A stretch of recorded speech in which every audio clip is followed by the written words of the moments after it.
Hi, I'm Annie Tolson, and I'm here with Dawn and Peggy Paradise and Joaquin.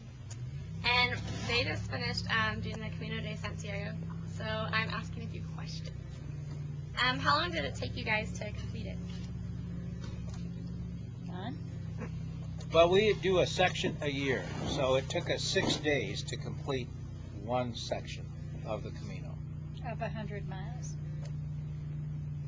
Okay, do you have any good stories or scenarios that took place during your travels?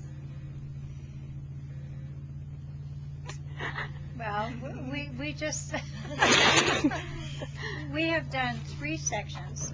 The first section was through Galatia, and we started in a snowstorm, and we thought, I don't know that we want to do this. But it turned out to be a beautiful, wonderful hike. The second section was lovely weather, and we went through Pamplona, and that was amazing. We didn't know that Pamplona was such a wonderful city. The third section was the Camino, the North Camino, on the Bay of Biscay, and it rained and thundered and lightninged and snowed every single day, and that was difficult. But I don't know, we really enjoyed doing it all. Oh, we did. Right? Yeah. Yes, we Thank did. you very much. We had a good time. Where probably some of the most difficult times were when we'd have heavy rain and we would have muddy circumstances. And one day, while we were hiking, I happened to bring a little piece of cheese and a bottle of wine, thinking that we would be able to celebrate at the end. And 3 of us completed the journey, and I had a bottle of wine and a little piece of cheese, and we went into a refugio where there were about 25 people with no food. And they were getting ready to clean their clothes after a heavy storm. And we sat down at this big table, and I pulled out a bottle of wine and our piece of cheese, and the 3 of us enjoyed, or 4 of us, excuse me, enjoyed our wine and piece of cheese while everyone looked at us. Like what? Yeah.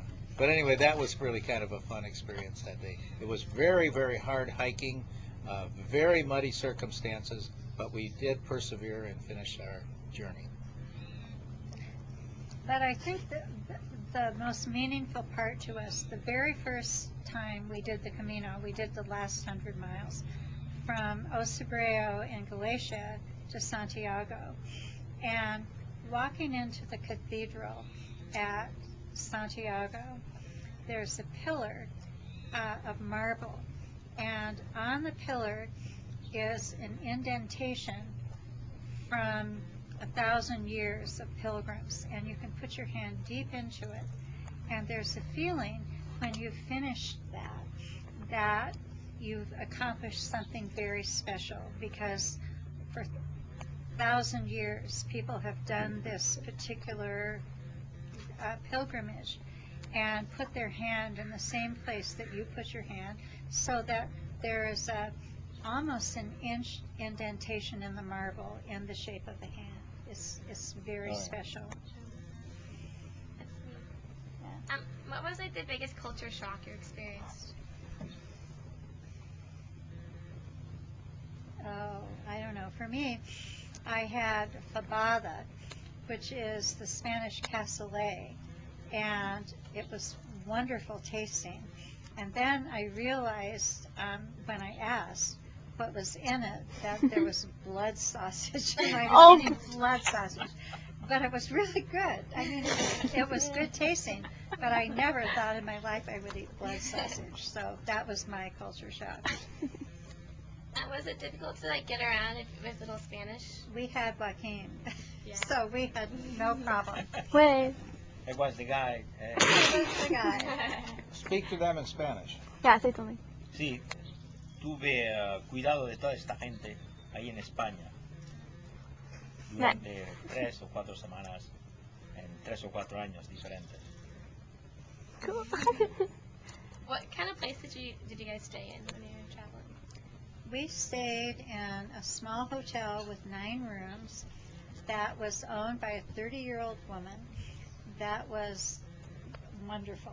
We enjoyed it so much. She had two women who worked with her, and they did a wonderful job, and very comfortable, very everything you would ever want. It had a view of the Bay of Biscay, and you could walk downtown to dinner every night, and it had a wonderful breakfast that they prepared with homemade pastries every morning.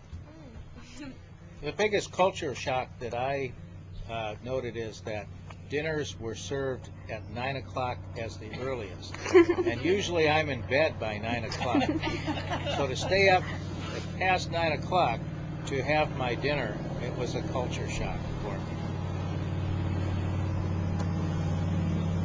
Joaquin, what was your culture shock?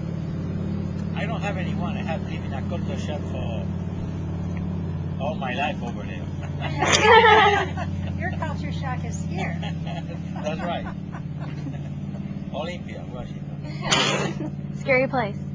Okay, and then the last thing is, what does a seashell symbolize? Well, the seashell symbolizes the fact that as a person was baptized into Christianity, Santiago, or St. James in English, would baptize the people.